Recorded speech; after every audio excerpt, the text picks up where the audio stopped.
What's up? Oh, I'm just compiling all the top sports scores, news, and odds so I can make the very best bets. Me too. BetOnline.ag. Join today and receive your 50% welcome bonus at betonline.ag.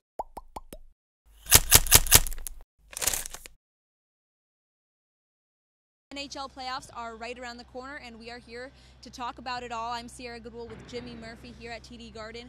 And the Boston Bruins are headed to the NHL playoffs. We talked about their matchup with the Toronto Maple Leafs, and everyone's talking about the Tampa Bay Lightning, the best team in the regular season by a landslide. But what are some other teams to look out for that could be sneaky good in these playoffs? Well, as we've seen in so many Stanley Cup playoffs, it's very hard for the President's Trophy winner. That's the champion of the regular season, for those that don't know that, and that would be the Tampa Bay Lightning. It's very hard for them to go on and win the Stanley Cup. I think since they first started awarding the President's Trophy, only 12 teams have gone on that won the President to win the Stanley Cup. Don't ask me what the last one was, but look, let's make no mistake. We saw it on Saturday. They were missing some of their best guys. No Victor Hedman, no Sergachev. They didn't have Vasilevsky, their goalie, in net. And yet still they come away with a 6-3 victory in Boston. And I know that people say, well, the game didn't mean much. But still, this was a team that if you watched them down the stretch, they clinched, the President's Trophy 3 weeks before the season ended, and they were still racking up wins. And when they would lose, they were pissed off. I saw Steven Stamkos after a game in Montreal earlier in the week. He was really mad they lost, and yet Montreal had way more to play for because they were still technically in it, and they were battling for that final spot. So I think this team legitimately has the chance to become the 13th President's Trophy winner to win the Stanley Cup. But if I was going to bet on a team to upset them, and I think it has to come early in the playoffs, I think the longer they go, the better chance they have of going on to the Cup. It could be in the first round, and you get that classic 8 seed upset in the top seed. We don't know yet as we record this who the 8 seed is going to be. It's either going to be the Carolina Hurricanes or the Columbus Blue Jackets. Well, last year, the Tampa Bay Lightning lost to the Washington Capitals, and one of the main reasons was the Capitals play a much heavier game. They're more physical, more size, and the Lightning said it afterwards. They were battered down, and they couldn't hang with the size and the physicality of the Washington Capitals. I think they can beat the Carolina Hurricanes, no problem, because that's not the Carolina Hurricanes game. But if they play the Columbus Blue Jackets in the opening round, I could potentially see an upset there, because I think Columbus has been one of these teams that had a lot of trouble right after the trade deadline when their GM went out and brought in a bunch of new guys, but they finally found that chemistry. I know the Bruins smoked them the other night, but they have found that chemistry, and I think if they get that 8 seed, I think they have a chance of knocking off the Tampa Bay Lightning.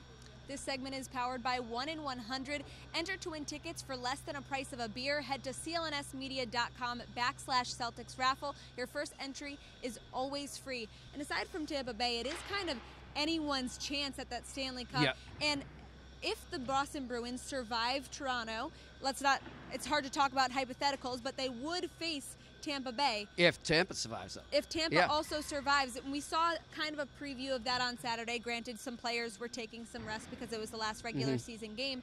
But if those two teams face off, do the Bruins stand a chance? Well, the Bruins, much like Columbus, I was just saying how heavy a game Columbus plays, the Bruins can play that game too. And one thing I think about the Bruins that maybe Columbus doesn't do is they can switch it up. The Bruins can play a run-and-gun type game with you, but they can also play that heavy, grinding game, which tends to be prevalent in the playoffs. That's sort of the way the game goes. The whistles get thrown out the door by the refs, and you get a lot of hitting, a lot of sticks being thrown to the ground in front of the net. The Bruins can do that, and that's the only way I think the Bruins could beat the Tampa Bay Lightning in a series would be to really just beat them down. Come out and send a physical message right off the get-go.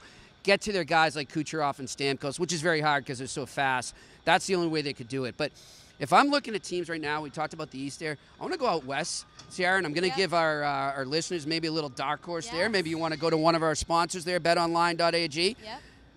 Throw a little future bet in on the St. Louis Blues, a team that was in dead last in the NHL on New Year's Day when the Bruins played the Blackhawks in the Winter Classic.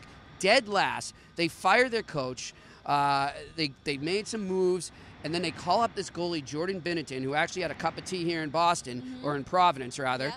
And he's now going to be a Calder Trophy as Rookie of the Year candidate, and he's just stolen the show out there. And now they have a chance, as we speak. It will be determined probably once our viewers watch this, but heading into Saturday night, the St. Louis Blues had a chance to win the Central Division, They're a team that is on fire like no one else right now other than the Lightning. So I would watch out for the St. Louis Blues in the West. Great. Well, you heard it here first. Jimmy is high on the Blues. Check out all the rest of our playoff coverage on CLNSmedia.com and subscribe to our YouTube channel at CLNS Media.